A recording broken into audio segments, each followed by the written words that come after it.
And so I'll introduce now Darren Weir. Darren is what I call like a midlife world traveler because Darren actually, there were two things that really stood out to me about Darren's story. One was that he actually started to become more of an adventurer and traveler a little later in life, specifically in his late 40s. And when he was 49, he sold everything and quit his job and went into the world and traveled until his money ran out, basically. And I'll let you hear from him about some of that. But the other thing was that Darren had quite a number of fears, that could have held him back. And a lot of people, of course, have fear. I have fear. This is why this is what I chat about a lot on Substack. But I really admire people who can have that fear and then still find a way to work through it. I think it's like a really special thing to see and something that inspires me. And so I really want to chat with Darren a little bit more about some of that process of being able to just walk through some of those fears and end up building a life of adventure that he really craved. But yeah, we'll get into some of the stories. But Darren has quite an impressive travel resume, in my opinion, specifically going to places that are really challenging, like sub-Saharan Africa and India and Sri Lanka. And he cycled across Vietnam and scuba dived in the Red Sea and walked from Portugal to Spain and did all these really incredible things and did it despite fear or anything else, also limited resources. So anyway, that's my little intro, but I'll let Darren speak for himself. And I just want to thank you first, Darren, for being here and for chatting with us. It's my pleasure. It's great to meet you, and I love everything that you guys are doing, and you're an inspiration. So I'm glad to be here. Thank you, Darren. I appreciate that. It's my pleasure as well. So if you could just take us back to when you decided to make this big trek into the world, and when you decided to quit your job and sell all your things back in 2010. What was it that actually motivated that leap, and what was that like for you? So it was actually probably 2008. So it was just after my mom died, and I needed to try to find some reason for living. My whole world kind of collapsed after my mom died. So a friend of mine stumbled onto a website where it talked about raising money for the Arthritis Society here in Canada. And if you were able to raise $10,000, they would give you a free trip to Africa to climb Mount Kilimanjaro. And as bizarre as it sounded, I'd never done any fundraising in my life before, but she talked me into it. So we did it.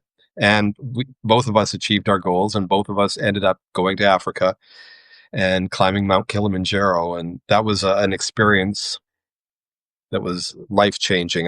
It wasn't just being in Africa. It wasn't just climbing Kilimanjaro. I was really sick while I was doing it. I got food poisoning on day 2, and I kept it reinfecting myself because I didn't realize that I was eating protein bars from home that had been infected with salmonella.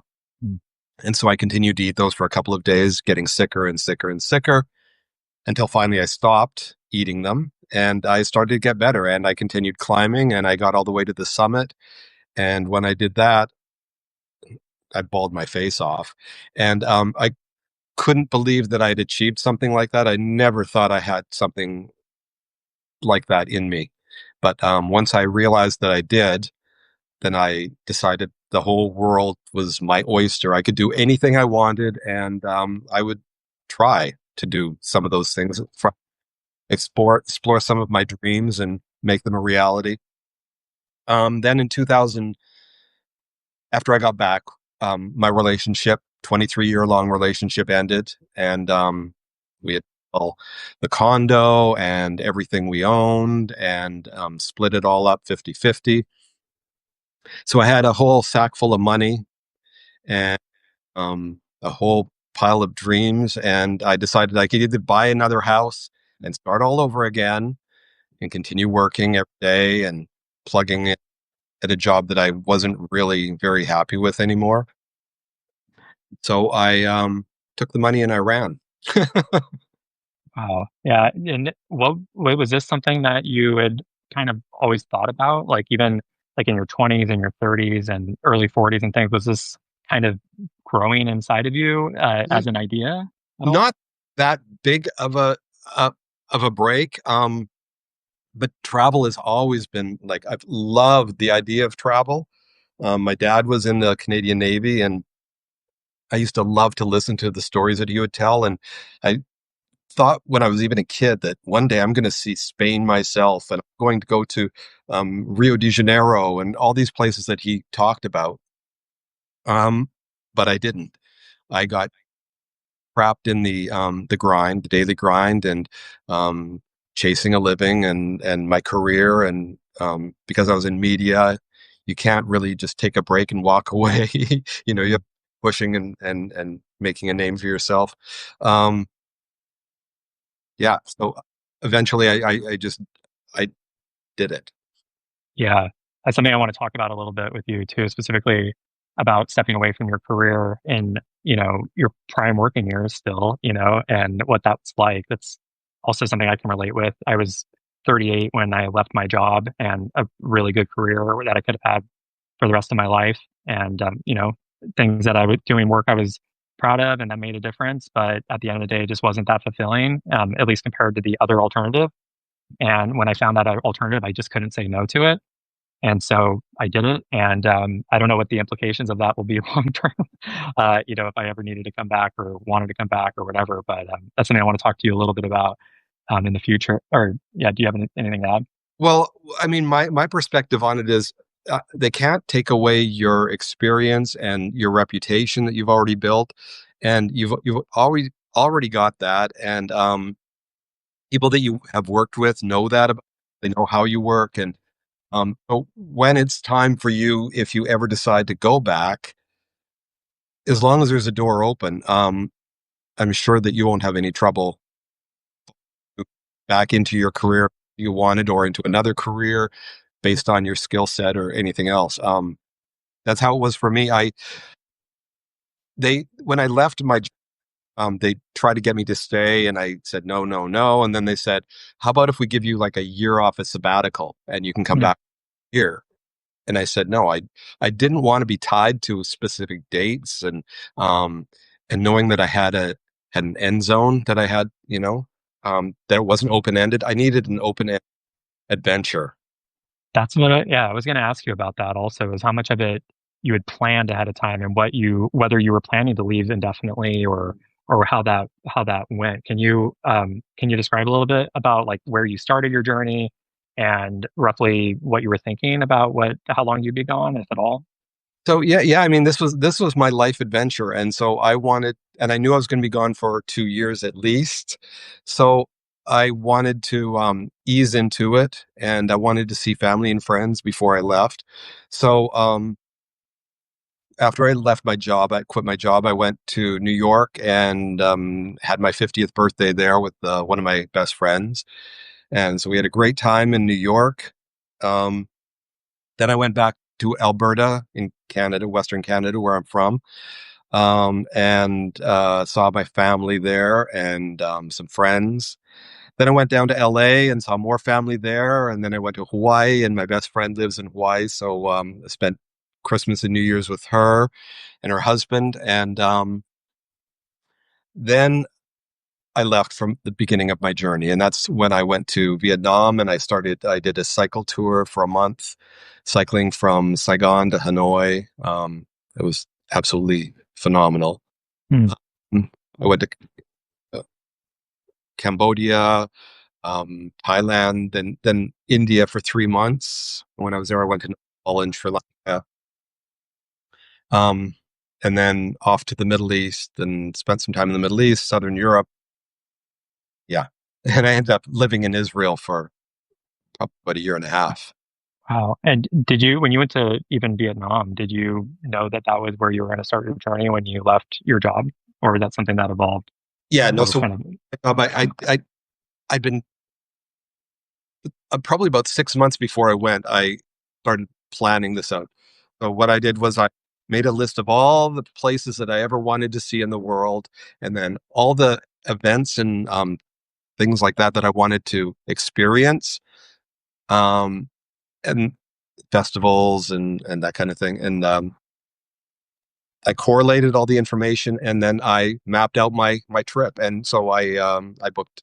I started out thinking that I needed to book an around the world trip, Hmm. right? But I didn't. I just did the first few legs. So I booked a trip to um, Vietnam, Saigon, and then I went another flight from Hanoi to Cambodia, Siem Reap, and then Thailand, and then India.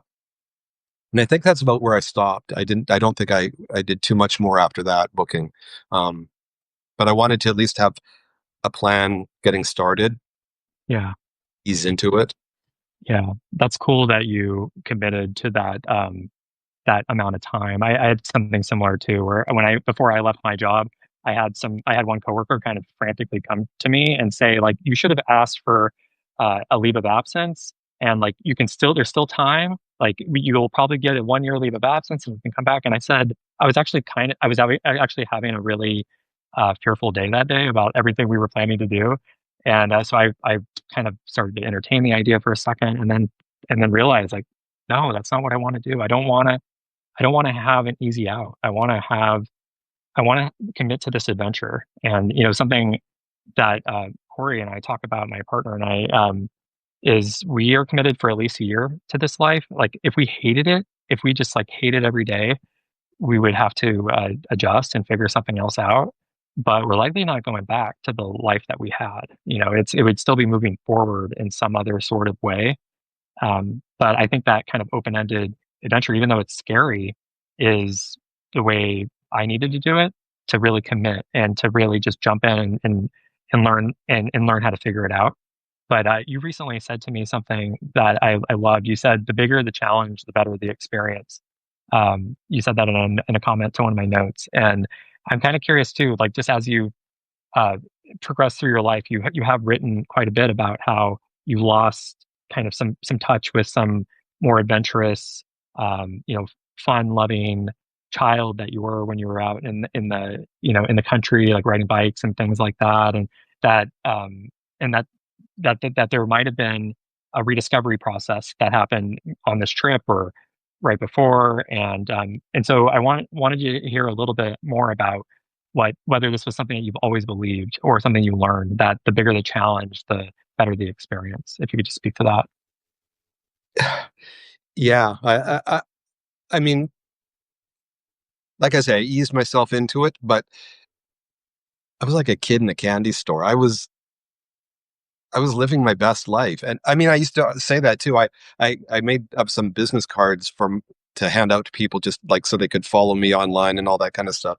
And my my cell line was living the dream Mm, because I was living my dream. And there's so many people out there that have dreams and they never explore them. They think it's never going to happen, but it can happen. And so it's not impossible.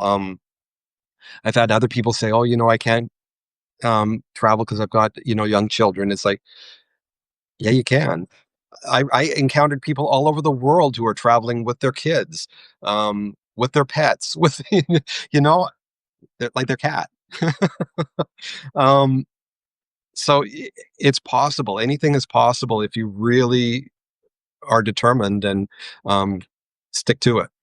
yeah, that's something I found too, and that's one of the reasons I want to have these sorts of conversations with folks because I can only speak to what it's like being in my position without kids, and I did have a certain amount of money to get started as well, and it sounds like you did as well. And some folks don't have anything, right? But I do know enough stories, like you said, of people traveling with kids or people living on sailboats with kids and having no money or having like $1,000 or a couple $1,000 basically to get started, and then they figure it out as they go along. And because my experience is a little different in a lot of those with those different parameters, I want to talk to more folks about some of those stories. And so I plan to bring on some folks in the future who have families and things that are doing this kind of thing because it's so inspiring to me because I hear that too, that, and I understand like we all have challenges. I know there's also people, out there with aging parents and all kinds of different challenges. And so something I try to talk about in my writing a little bit is that maybe we can't do it right now, but maybe we do it in 5 years or 10 years or even, but not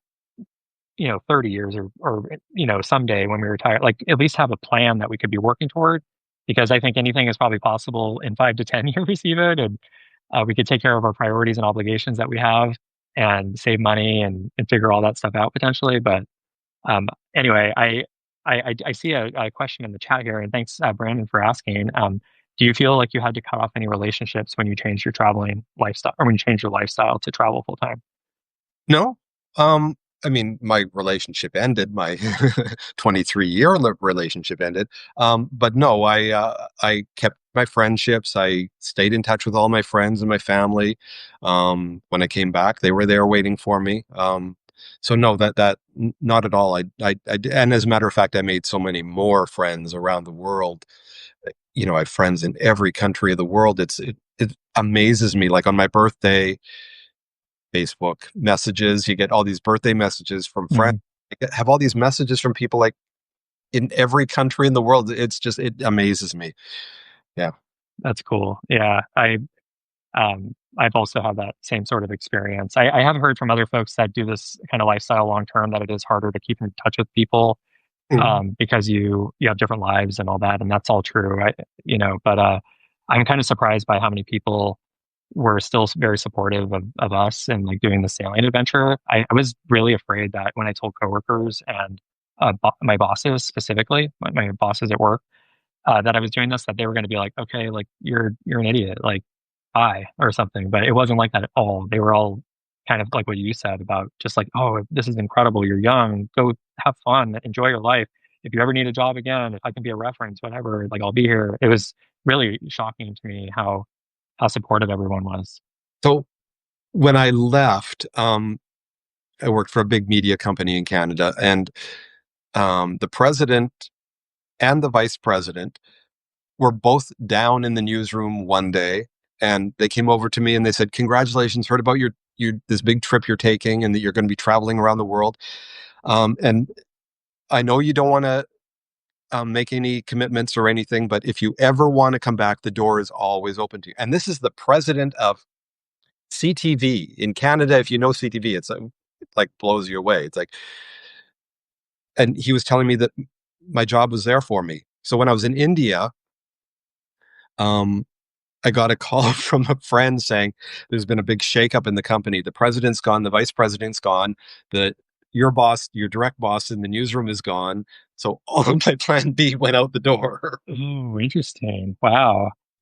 But Yeah, again, that's always the risk, or someone retires, or who knows, right? Like in my case, actually, I work for the government, and of course, we see what's happening just with the shakeups in the government, and like I know nothing's certain, right? But that's cool. That okay. So, what do you want to talk a little bit about, like what that was like? Did that affect your thinking about your future plans? Did you have it in the back of your mind? no, I mean, Like, well, but it is what it is, and it was what it was. So I just, I mean, I thought, ooh, I hope I don't need to go back. And then when the time came that I needed to go back, um, there was a manager there that I still knew, and my reputation preceded me, I guess, because I didn't have any trouble at all getting a job back. I called them one day and I was back at work like within a month. got it. Did you work while you were traveling at all? No, Did you make money? no. When it's funny because when I was in Israel and I was thinking maybe I want to live here. Glad I didn't. But I auditioned as an anchor of a news broadcast for English in Israel. So I didn't get it because my Hebrew wasn't good enough, even though it was an English school. My Hmm. Hebrew wasn't good enough. I couldn't speak any Hebrew. So shalom.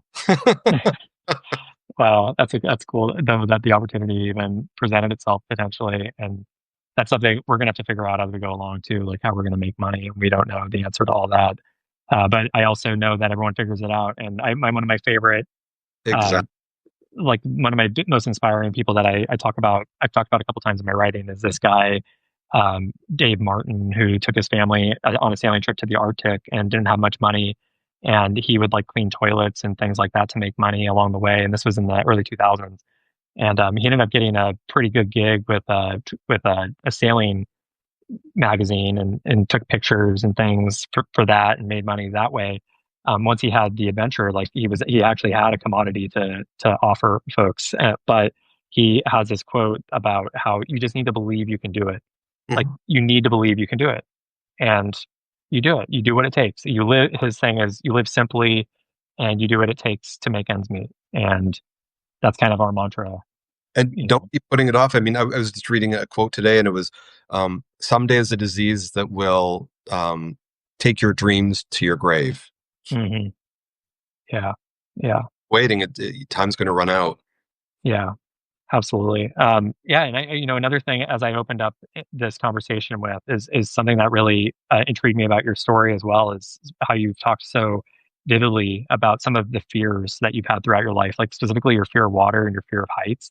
And these are such visceral fears. Like when you were describing your fear of water, which is something I don't share, thankfully, it was so I could imagine it. Like it was so visceral, and I can imagine how strong that could be and how debilitating and limiting it could be to do that. But I also know that these are things that people live with their entire lives, and I think they think that this is just who I am. This is part of my personality, and I want to hear a little bit more about how in the past you've overcome, like actually met some of those fears head on, and how you overcame them, and how you think about fear today, just given your experience with your own background on that. My dad was he he made sure that I didn't step back from fear. So he I don't know how he instilled it in me, but he did. So because I was kind of timid a lot of times when I was a kid, um, even though I did do things like going riding my bikes and all that kind of stuff. But anyway, um, so I was afraid of water. And I mean, there was a time when I was a kid, and my brother and I were on a fishing trip with my parents, and um, my brother and I took the boat out, and he rowed out maybe 100 meters into the water, into the lake, and then he got out, he dived into the water, and he swam back to shore. All the time that he was singing, "Mama's little baby love shortening," because I was crying my head off. I was Mhm. terrified. I didn't know what I was going to do. So I mean, that was one of those things that just kind of fed my fears of water and being in boats and that kind of thing. When I went traveling, I thought I'm not going to let my fears limit my experiences. So I forced myself to get over it. It was not easy, and I still have issues. I still can't get in boats, small boats. Like what you guys are doing just freaks me out like to no end. Yeah. Um, but yeah, I was afraid of heights, and I went hot air ballooning. You just have to do it. Like if you don't, you'll regret it, and I don't like to have regrets. So Was it so? What about it was the impetus for you to actually confront the fears? Was it the the fact that you had a fear at all, or was it that you had something that you wanted to do, like get in an hot air balloon or go scuba diving, or like what was that thing that was so unacceptable to you want to that made you want to confront those fears? it was just the fact that there was this fear standing in the way of me experiencing things that I wanted to experience, and I still do. I still want to experience things. I want to go skydiving and those kind of things. But um, yeah, I don't want my fears to stop me. What's the worst thing that can happen? I mean, fears all come down to the basic fear of death. Everything comes down to a fear of death, and so I guess I'm not as afraid of death anymore as I used to be. Mhm. As you get older, you kind of have to get over that.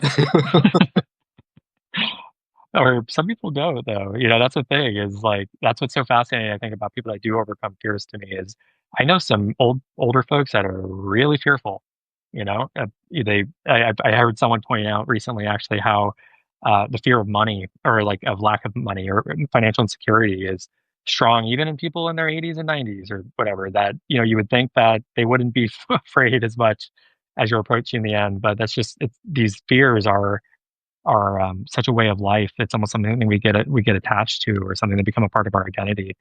And I have a lot of fears as well, and that's one of the reasons that I resonate with people who confront them anyway.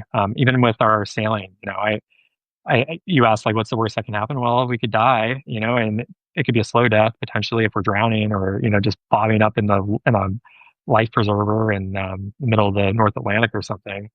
And so that does scare me a bit, but also it's not going to stop me because that's just unacceptable. I mean, to me, that it would stop me from doing something that I want to do. And, I'll take all like the fear is allowing me to take certain precautions and be as careful as possible and really limit the risk. But I'm not going to be able to limit the risk to zero. And I've heard some folks say, even like sailors that have sailed long term, say that the most risky or dangerous thing they've ever done is drive 65 miles an hour on a 2-lane highway. And On the way to the you dock. know, yeah, exactly. So, I mean, there's fear is very relative. It's all these, it's something that we accept in some cases and not as much in others. And I think Brandon really hit on it right now, in a comment here. He said, "Fear of the unknown seems like it would be the biggest to overcome in both your situations." And I think that's a lot of it is that fear of the known starts to become a little bit more usual for folks, and we have a lot of high risk things that we do all the time that we just accept, but the unknown gets a little trickier. Yeah. But yeah, but yeah, I also wanted to dig into a little bit of the role of role models for you or people who may have been doing this sort of thing and sparked your curiosity about it, or whether you uh, came up with this idea on your own, or how did you even know that it was possible that you could do something like this? Um, I had several friends who were travel bloggers. Um, I produced several different television shows. One of them was an online um, internet technology kind of show, and every once in a while, I'd have people come up from all over the place to talk about whatever it was they wanted to talk about. And there was one guy, he came up from LA and he was a travel blogger. He still is, Johnny Jet. And he came up and he was on the show and he inspired me Mhm. how to do this kind of thing, to get out and just travel and write about it and that kind of thing. So I did that. But for me, it was all personal. It was all internal. It was, can I do this? Should I do this? I want to do this. And it was after my mom died is I kind of felt like I had permission to do it. Um, Before she died, it was, she was, my dad was there. And so then I possibly could have done it at that point. But then when my dad died at 65, which is why I didn't want to wait till retirement to do this. Mhm. He retired at 65 and he died a few months later. And I thought that's not going to be me. So, Mhm. um, I lost my train of thought. Well, those are big role models. I mean, because role models can come in different shapes and sizes. They're either people that are doing what we want to do, or they're people that encourage us in one way or another to take the leap. I mean, I think I had those kinds of indirect role models, maybe like folks like specifically like even my bosses at work who didn't seem to be doing like I didn't want their job that much. And like that was a big push for me. Like I was like, okay, that's what my future would look like if I stay here and stay in this field. And it's like that doesn't really look like something I want. So but like that's almost it's not a role model, but it's still like this impetus, or like you said with your having loved ones close to us who don't live as long as maybe they were hoping or planning, or like those are these like these encouragements that happen, I think, along the way Exactly. sometimes. No, Yeah. exactly what it was for me too. I didn't want to die with my dreams like happened to my dad. Just before I left, I did an interview with Muriel Hemingway, um, I know that is. and Yeah. he I told her about my plans, and she was really encouraging and told me that to do it now and not wait. And so she kind of reinforced everything for me, and that was kind of that last little push I needed. So it Mm, worked. that's amazing. Yeah. Um, so what was now I just want to transition a little bit into what the reality was like, because like it's easy to get, especially in retrospect, I think when we talk about our stories of successes of doing kind of wild and different things, it's really fun. I think people call it even like type two fun, where it's a kind of fun where it really wasn't always fun when you were doing it, but in retrospect, it's like super exciting and it's a great memory. And so I've had a lot of those with travel. I've done a lot of backpacking in my life and lived abroad, and I know like for me it wasn't always easy.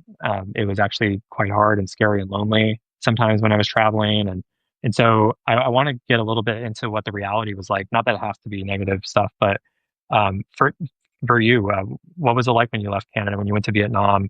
I know you went to the US first, but when you went to Vietnam and you started to actually dig into the everyday reality of it, can you talk about that Well, it's transition? because people still ask me now, like, what was the best place you've ever been to? And I always say it's wherever I I love wherever I am as long as I'm not working. um, so traveling, I loved every place that I went. I never really had any big issues. There was a few times when I'd get lonely on the road, but I'm a loner anyway at heart, so I didn't really mind so much. It was maybe a little bit more than I was used to, but still. Um, at the end of it, it was bad. It was Mm. really bad. I, I had a breakdown, emotional, all kinds of other issues going on in my life. I spend my days sitting in my room in Tel Aviv smoking hashish all day. Um, so you can imagine what that does to a person too. So, Mhm. and my money was just, I was watching my money just flitter away. So I do, and when I decided that I had to get back home and I had to try to get some stability back in my life, and I did, and it worked, and everything worked out perfect. But yeah, I mean, I came back and I was like so far in debt, I thought I'd have to declare bankruptcy, and what am I going to do? But I didn't. I slugged away at it, and so that would have been it was 2012, October 2012, so almost 13 years ago. And in 2012 or 2022, I retired. So Mm. not only had dug myself out of debt, but I'd saved up enough money that I felt comfortable enough that I could walk away and retire. So Wow. Well, and even with like the debt and spending all your money, it was still worth it for you. without a doubt, I don't have 1 second of doubt. I wouldn't Mm. trade it in for anything. It was the best experience of my life. I recommend it to anybody who's got a dream to follow it. Yeah. And you've kept up your travels quite a bit since you've been back. Like even when you went back, right? You didn't stop traveling. Is that correct? It's hard for me to get the timeline Oh at the yeah. No, time with a lot of your with a lot of your stories. I keep traveling. Yeah. I not as much now that I've retired. I thought that I would be on the road all the time, but it's funny. I'm not. I'm going next month. I'm going to Austria and Public. Um, next year, early next year, I want to, I don't know, maybe go to Mexico for a month or someplace Central America. I don't know. I want to get away from winter, I think, this year. So we'll see. Yeah. Cool. Tell me about some of the stories of like things that you did in that you're really like proud of, or that you accomplished, or things that were just really super memorable. That like even things that maybe something that has been that was really surprising that happened that you would have could have never planned for. You didn't tell me this question. Something, like I say, every place I did is memorable. Something happened in every place that I visited and was an amazing experience. I mean, cycling through Vietnam was phenomenal, and the people were like riding through mountain villages where they rarely saw um, Westerners, and so they come running out of their houses and they're all waving and hello, hello, hello, hello, and it was like nothing I'd ever experienced before. It was so heartwarming, and then in India, the wonderful people that I met in India, and it was so overwhelming at first when I first got there. Um, I was at the airport when I first arrived in New Delhi, and I had earrings and a nose ring, and um, the customs guard couldn't look at me, and he walked away, and he was standing talking to some other guards, and they're all pointing at me and laughing, and I thought, what's going on? What did do I have something on my face? Mm. I didn't know what it was, and then later, a friend of mine in India told me, he said, um, Indian men don't have earrings, and they certainly don't have a nose ring. That's for women. And the side that I had it on, he said, you have it on the same side as like a single woman. So, Hmm. Wow. Okay. That's yeah. That's pretty warm welcome, I guess, to India. I also have been to India, and I remember the airport actually being um, one of the more like shocking things about it. Just like right when you get off the airplane, we were just right in it, and it was really, really intense, but also one of the best memories. Like that's a really good example of what you said about the bigger the challenge, the better the experience. Because we spent 2 weeks in India and went to even the Northeast in a city called Varanasi that you visited too, I think. And that haven't I was, did it? Wish I had. oh yeah, it was. I mean, really incredible though, like because we took the sleeper class train to from Mumbai to Varanasi, and it was like $10 or something to go all the way across the country, but it was the lowest class train, and we wanted to do it just for the experience. I mean, this is kind of how we've always been. Right? This is Corey and I. Even though we could have afforded the $22 or whatever for the next class up, it was just more something we wanted to experience, like to see what it was like, and it was great. It was really, memorable and really, powerful, you know, and even though it was so intense, like, going to Varanasi and we would leave the hostel and get, completely I don't use like, I don't know what the best word for it, but, like, mobbed basically by people who wanna sell us things or take us into their shop or, you know, whatever it is. It was just all in our face, and we would end up just pushing through and going to the place that we planned to be and see all these incredible things. It felt like a different planet. And, but one of the most memorable things in the world, my husband actually says that he wants to, like, live in India one day, and I don't know, that would be really intense for me based on the memory, um, but such a cool experience, Oh, like nothing like it. I mean, obviously, I think you read about my experience on a train in India. It was not, Yeah, I mean, it was memorable, but it certainly was not as nice. It was second class, and I got food poisoning when we were leaving, and it was a 17-hour train ride, and there was only a squat toilet on the train, and it emptied out onto the tracks. Oh, it was just a nightmare. yeah, uh, that was very standard. What was, yeah, that we could talk. I could talk about India quite a bit. That was just a really cool place. I hope we can visit in our sailboat at some point. But um, yeah, just going back to some of these bigger issues, these bigger topics, like where do you think where do you think courage comes from? Like, this is something that I've tried to write about quite a bit in my from my own experience. And I think it's often from excitement and curiosity, Mhm. and then comes courage because I'm just so interested in what is possible. And then later comes confidence. You know, after I've actually done the thing. I think a lot of people wait for confidence, and I think if you're waiting for confidence, you might be waiting forever. So I'm Right. curious where you think like some of that where people can tap into into some courage maybe to take a leap like you did or Well, do something else. so courage doesn't mean you don't have fears. It just means that you're willing to face those fears and try to move past them. Um, so just because you're afraid of something doesn't mean you shouldn't try it or you can't try it, that it's going to stop you. You just have to, it's a mindset. Um, what's the worst thing that can happen? Okay, I could die. Is that likely going to happen?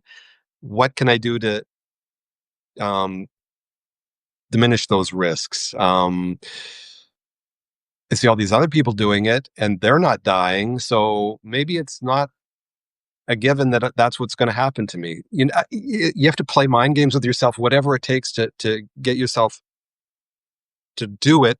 Once you start doing something, then like everything else just kicks in, and you'll be good to go. Really, Yeah. truly. Yeah, yeah, this is a part of your story that is just also super fascinating to me is about the financial piece, is like the way that you manage to still keep on going forward despite those challenges. I think that's something that I resonate a lot with. I think when people have adventures and they don't talk about the money part, it feels like something's missing for me because that is something that's just ever present that is required. I mean, even if it's minimal, even if you're doing like we're doing this frugal sailing, and month to month, it's not that expensive to stay alive, but the boat is really expensive and fixing things is really expensive. And it's really stressful to think like, oh my God, this is my life savings. And, what if this is, what if, and, you say, what's the worst that can happen? Well, we could go back bankrupt. We'd have to start over. What if we're not able to get our jobs again? What if we, so all this stuff. so what if? I mean, then you stop and you take a look and you think, okay, so what if we went bankrupt? Would your life be over? No. It wouldn't. You find a way. I mean, we're Yeah. resourceful people. I mean, you wouldn't be where you are. I wouldn't be where I am if we weren't resourceful and um, diligent and dedicated and all those things that make you a success. And you just have to believe you can do it. You can do it. You can do it. Yeah. Yeah. That's a really, really Yeah. great point. And that we'll figure it out. Like the same person that figured out how to even quit the job or to take the first step to a new country on their own or something like that. Like that same person is going to be there when there's challenges, and yeah, it's hard to anticipate exactly. Yeah, when we don't know what the answer is ahead of time, like sometimes it's hard to know like whether we'll ever be able to figure it out. I do envy And that you're doing it with somebody else. yeah, When I was doing mine, it's helpful. because somebody that I worked with, um, her and her husband, I worked with both of them, and they were friends of mine, and but we hadn't really talked about doing something like this before. And so one day I was walking home from work and I ran into them. It was a hot, hot summer night in Toronto, and we were walking down the street. We both lived in the same building, and I kind of came clean to them. I hadn't told anybody at work yet, or um, I hadn't really talked about it. But I said, "This is what I'm doing. I'm quitting my job at the end of the year, and I'm going to be taking 2 years off and at least and traveling around the world." And they both looked at each other and they said, "Okay, so at the end of this year, we're quitting our jobs and we're going traveling." Did they do it? They did it too. Whoa. More compact. They did it for a few months and then they came back, and she's a big TV star in New York now. So, um, but yeah, it was just bizarre. And so we kind of fed off each other. Her husband helped me with my website, and so we helped each other out. And when we were out on the road, we share experiences and that kind of thing. And then when I came back, and like I say, I was in such rough shape and emotionally and financially absolutely drained. They took me in, and I lived with them for the first month until I had enough money to get a first place to live. So That's another great example too of you don't know where like serendipity is going to happen. I mean, not of course, like it sounds terrible to say like it was even. It's an interesting thing to even like look back and say you had no regrets or that it was the best thing you ever did, even though you just talked about maybe what was one of the lowest lows of your life. And but it also just shows how powerful these experiences can be and shaping who we are and still leading to a meaningful life when all is said and done. And I, it goes back to your story about the larger the challenge, the better the experience, and that this is like what makes a full and interesting life sometimes. right, put it all in the line. Yeah, yeah. If folks have questions, also please let me know. But I saw Brandon also said one thing I think about is whether not doing it will cause me to live with regret, and that's something, of course, I thought about too. And we had the opening to take this adventure to go on our sailboat, it became irresistible to say basically, I felt like I had to say yes because I know that these windows can close, I think, as well, maybe. Um, Not they don't have to, but for us, there was this window where my husband was between jobs, and it wasn't as big of a leap for me to quit my job if, or because we wouldn't have to both quit our jobs. Like that's actually a bigger hurdle psychologically and all that stuff. So um, sometimes these windows have to happen. Like you talked about how you were really motivated by the by your parents passing away, or things like that, and sometimes it takes what it takes, I guess. But that's how I looked at it too. Like I knew I would regret not taking advantage of that opportunity if I had passed it up, and so I had to do it. And now there's just like there's no like um, I don't know. I just feel like the possibility of regrets are really low at this point, even if like the worst thing happened, because like at least I got to really take some risks and live my dream and try it Ri- out. Right. Yeah. No regrets. I mean, I've said that before. I try not to have any regrets because everything, even the bad shit that happens, made me who I am. It, gave me my resilience. It taught me how to bounce back. Taught me that it's not the end of the world if things go wrong. Yeah, absolutely. I mean, that's such an important point. And but yeah, at the same time, it's we try even knowing that, it's funny how we still obviously try to prevent catastrophe because that's not ideal.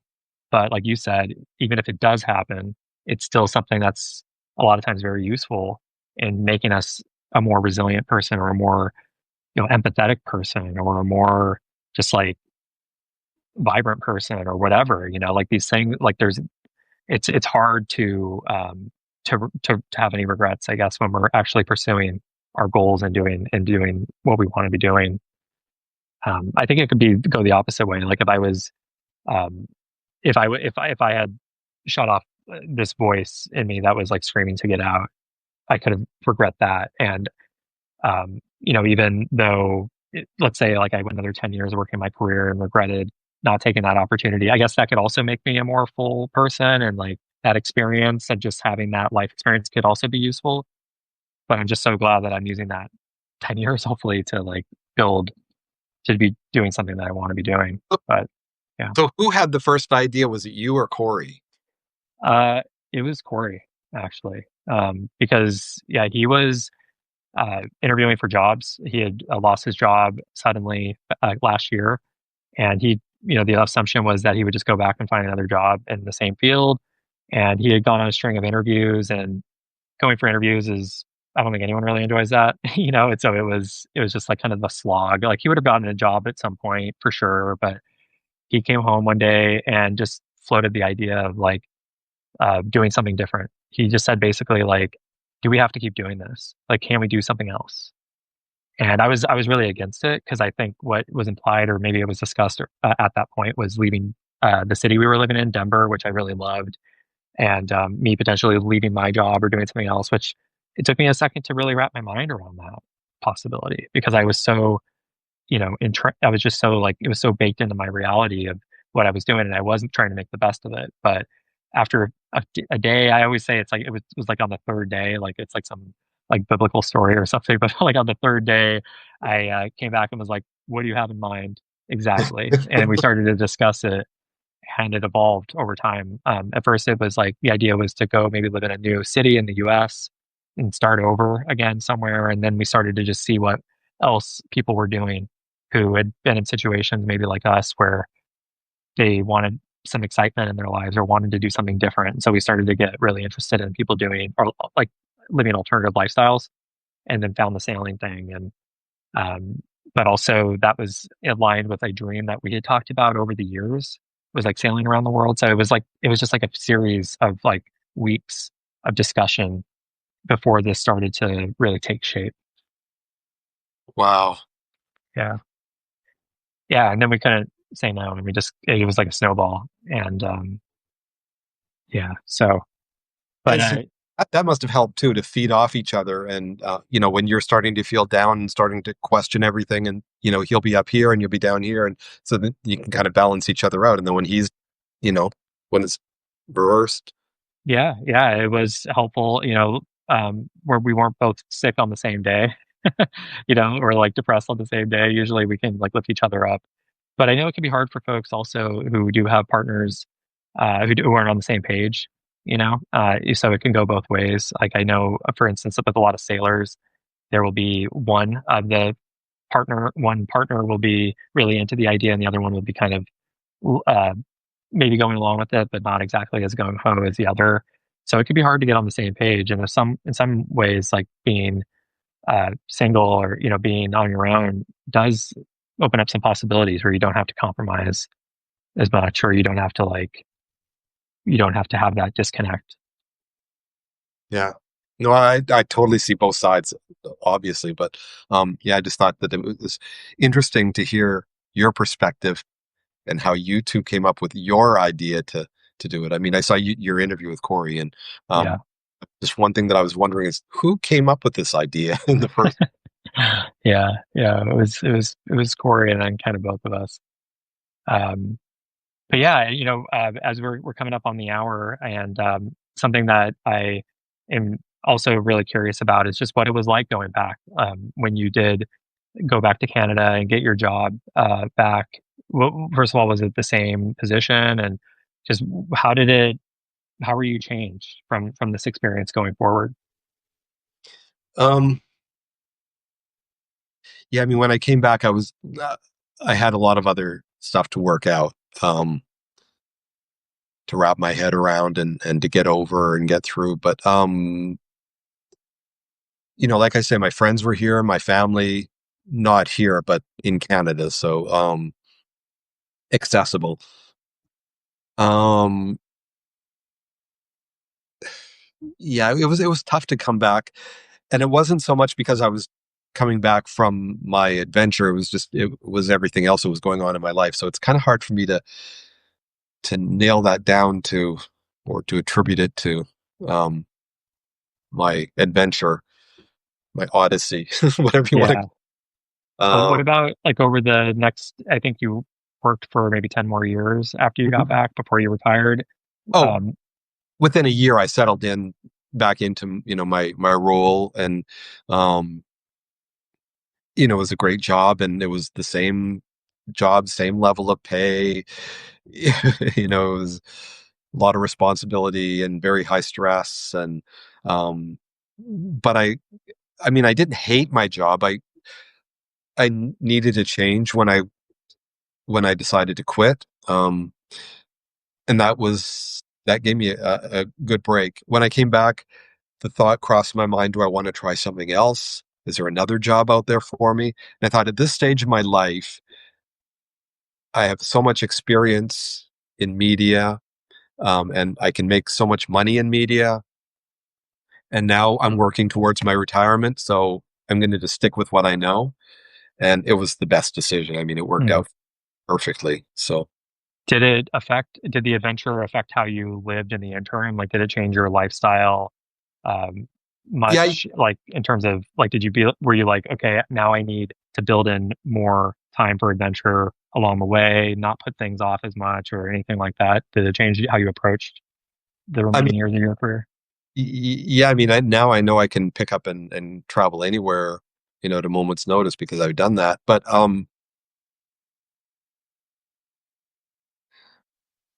no, it didn't really change that.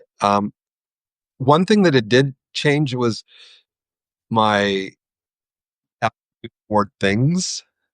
Mm, When I sold everything and just about everything, I had a small locker that I kept a few mementos in for when I came back. And when I was traveling, when I was in India, I met a couple who were also traveling around the world, and she asked me one day, what souvenirs have you bought? And I said, oh, I'm not buying any souvenirs. Everything I've got is in my backpack. And, I'm not going to start adding more weight. And she looked at me like I was crazy. And she said, mm, well, why don't you just buy stuff and send it home? And I said, well, I don't have a home. She said, well, do you have family? I said, yeah. You have friends? Yeah. Well, why don't you just send it to them? And then when you get back, it's like Christmas. When you open up your presents, you can see all these memories will come flooding back to you. And I thought, gee, that makes sense. Mm. So that kind of gave me permission to start buying things again because I'd been so strict about don't buy anything unless you desperately need it and because you got to carry it in your back. But so I started buying things, statues and artwork and things, and I was shipping it home to my sister. And it was great when I got back because it was like that, opening it up and go, oh, I remember this. And then the whole story comes out. So when I've got That's it a all, cool idea. That's like such a cool idea. everything all over my apartment. And people have said to me, oh my God, it's so busy in here. And it's like, yeah, but every single thing I can walk around to every picture on the wall, every mask, every statue, whatever. And I can remember where I bought it, what the story is behind it. And there's always a story behind everything. Mm. Everything you own now is just more intentional, right? Yeah. I love to be surrounded by my things. I know one day I'm going to be getting rid of everything again, do all my Swedish death cleaning. But right now I love it. And but I don't have the same connection to stuff. Mm. Like getting rid of my sofa before and my television before and all these things, they were just things. And once I got rid of them, I realized they really were nothing. They didn't mean anything. I couldn't take them with me when I go. And now the stuff that I do have, they're reminders. So, and it's Yeah, like, I'm needing those reminders. that's really cool. I love that idea because we are going to be traveling quite a bit, and we only have so much room on our boat. And so it would be cool to maybe send home some stuff at some point. But that also assumes we're going home. We don't know what's going on with us, but TBD. But anyway, thanks so much, Darren, for chatting. If you can tell folks where they can find you, you're very prolific on Medium, and you've had um, so many amazing stories on Medium. And I think if you could just plug your Medium page or anything else that you want to talk about so folks can find you. So I'm on Medium. I've been writing there for a few years. I started out writing mostly memoir, and doing some travel stuff, and I've evolved more into travel. I have a site there, a publication on Medium as well called Travel Memoirs. So it's not just travel blogs or travel logs. It doesn't tell you where to go, what to see, all that kind of stuff. It's more about the stories, the experiences that happen when we're traveling, and the people we meet, and that kind of thing. So that's my publication on Medium. And then I also repurpose a lot of my travel stuff on Substack as well. Awesome. Well, thanks so much, Darren, for chatting with me today, and for everyone who joined us. It's It's a been pleasure. really, really cool to get to know you better. Um, something that's just been so cool in my adventures throughout my life is meeting people who are thinking about life very similarly, as I do. Because when I first started traveling and wanting like more adventure in my life, I thought I was kind of an alien. I thought most of the people around me maybe wanted it, but weren't really doing it. And so it wasn't until I went out in the world and started to have those experiences that I realized I wasn't alone. That there are hundreds, if not more, thousands of people who are out there that are doing these sorts of things. And like we mentioned earlier, there are families doing it. There are people who have way fewer resources than we ever did, and there are people that are younger and older. I mean, I never forget the guy when we were staying in a hostel in Mumbai. There was a guy in his must have been in his 70s who was traveling through through India just by himself. And we have these ideas about the type of person that does this sort of stuff, or what you need to do it, or what you need to do first before you do it, or whatever. And I just love the idea of breaking down some of those stereotypes and seeing that we can do it if we want to do it. I mean, I did Camino when I was over 60, so it anything's possible. Awesome. Yeah. Well, great. I look forward to more of your stories, Darren, and thanks so much for everything. Um, Thank you. You're an inspiration, both you and Corey. I'm going to obviously continue following all of your adventures and wishing you guys nothing but the best. Thanks so much. And thanks for your support. Thank you. All right, folks. That was another episode of Radical Paths. And until next time, see ya.